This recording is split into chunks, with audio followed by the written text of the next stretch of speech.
I know this is going to sound really funny what I'm about to say, but it's still yesterday. Well, it's yesterday for you because you won't be watching this until tomorrow. In other words, it's only about 3 hours ago we had our little bit of what you might call a mishap here. And I didn't talk about it even though I instantly knew what had happened. I was just too disgusted with myself to talk about it. But anyway, here we go. I was shoving it through like this. Okay.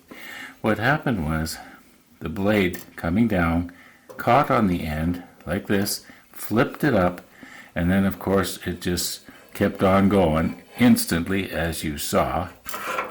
What I should have been doing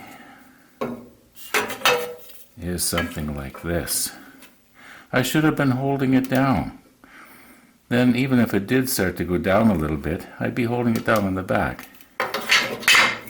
But when I was just holding it like this, it didn't take a whole lot for it to just keep on going. Even if I had just held it with my fingers, it would have been better. But people would have got scared, so I didn't. Anyway, there's another thing I'm going to do. Why don't I mix up some epoxy glue, 5-minute epoxy. I've still got some of that sawdusty stuff from yesterday. Well, it'll be the day before yesterday to you. Here we go again, and just sort of build this up a little bit here.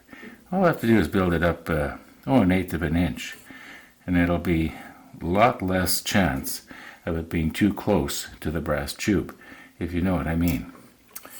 That's the plan.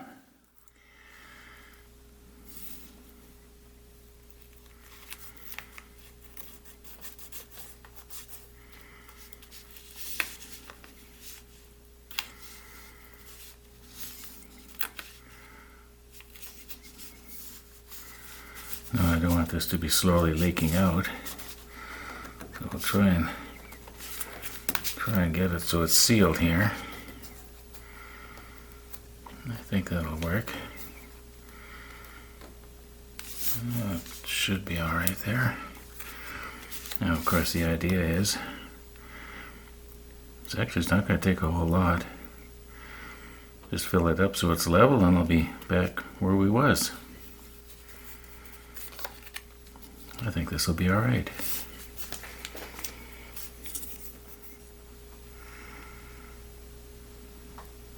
I don't think I need a whole lot.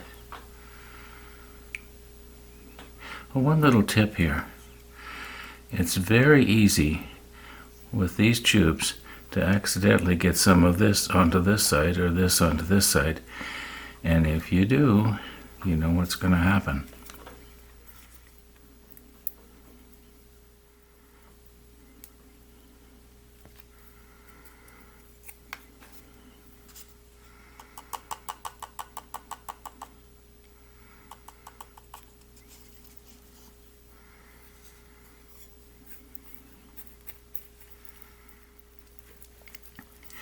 For some reason this batch looks a little lighter than the other batch.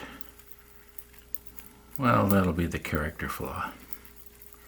Now I want to remember I only have about 3 or 4 minutes here to mess around, whereas with the other stuff I had half an hour or more. Okay, see what we can do here.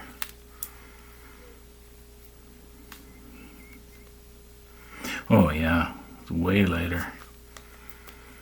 Well, like I said, character flaw. Let's see if we can get it to work into all the little crevices there so it bonds really good. You may recall back in video 1 I was going to tell you why it was I wanted that heavier, denser monkey wood. Well, the reason I wanted it, as maybe some of you already guessed, is so that it would not float to the top of the epoxy. It would sort of sink. In fact, some woods, as you know, they won't float in water. And they definitely won't float in epoxy then, because they're more dense, and I think monkey wood is pretty close to that. Anyway, I just realized what happened here. That little cup that you see there,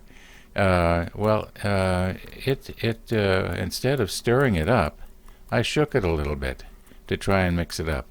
Well, that was a big mistake.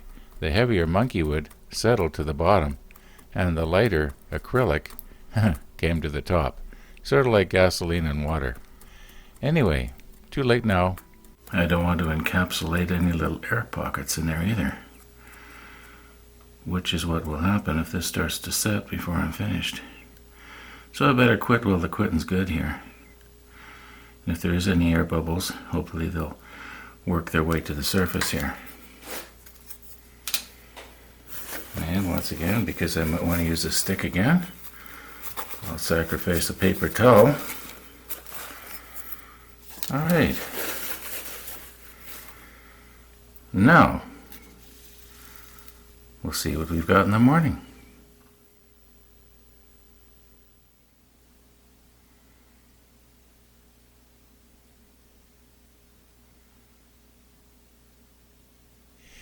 It's the next morning, and just over 13 hours has passed now. And you know, yesterday I was trying to think of what does this remind me of, and then it came to me. It's sort of like what you might see on the floor of the airplane after 2 hours of violent turbulence. And another thing, I was thinking I could have done the same thing by using CA glue, either medium or thick. Probably medium would have worked better. I would have had less trouble getting it to stick to the acrylic. Well, obviously I've skipped a lot of steps here. And you're going to notice that in my zeal to not be close to this side here, well, I got a little bit too close to this side here. I think it's going to be okay unless it flies apart on me. But by the time I get down to the bushing on this end here, I'm going to be just about, right at the surface here.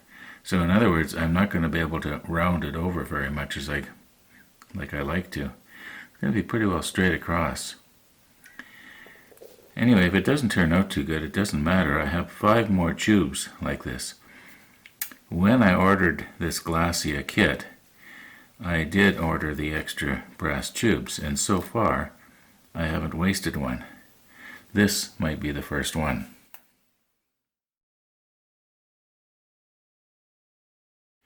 Well, as you can see, I've gone right past that repair. Should have been about here, which in a way is almost too bad. I wonder what that's going to look like after it's sanded. Okay, I started off with 220 to sort of level everything off. Then I jumped to 400, then 800, and 1000. Wonder what this is.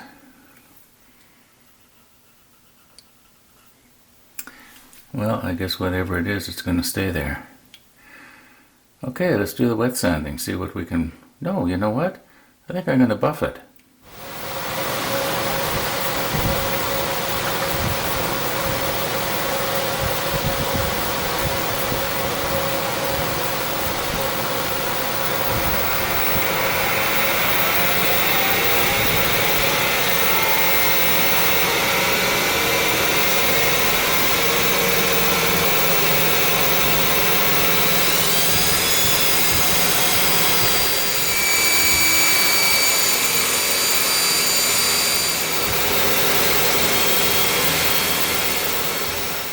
Now this actually feels rough.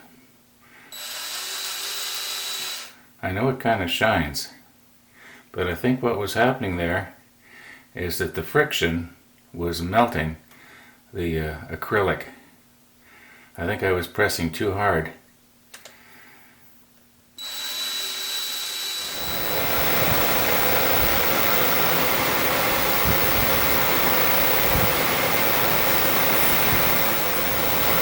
I guess I don't need my air cleaner on anymore.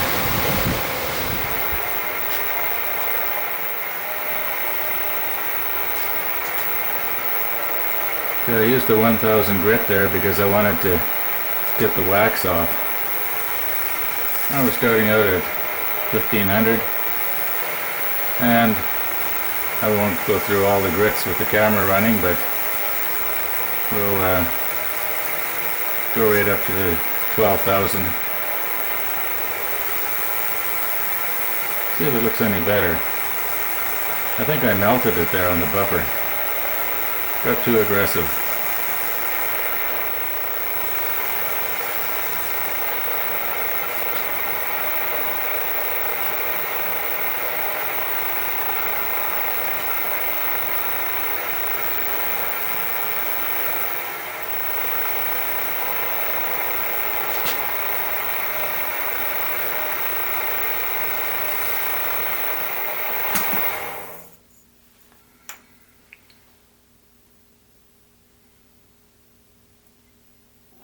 Well, it feels a lot smoother. Doesn't have little bumps on it like it did before. I think I can leave well enough alone here. But I don't know if I want to waste a kit on this. It's nothing spectacular. And yet, on the other hand, it is my first homemade blank. So it might be sort of a novelty thing.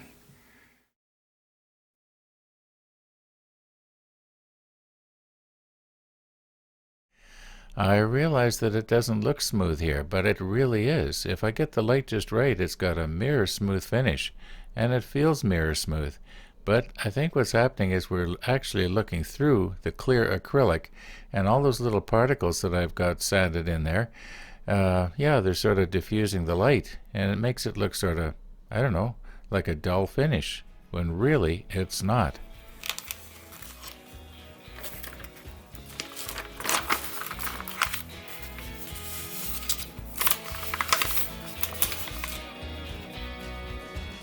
Now I know it looks like I've been practicing here, but I haven't.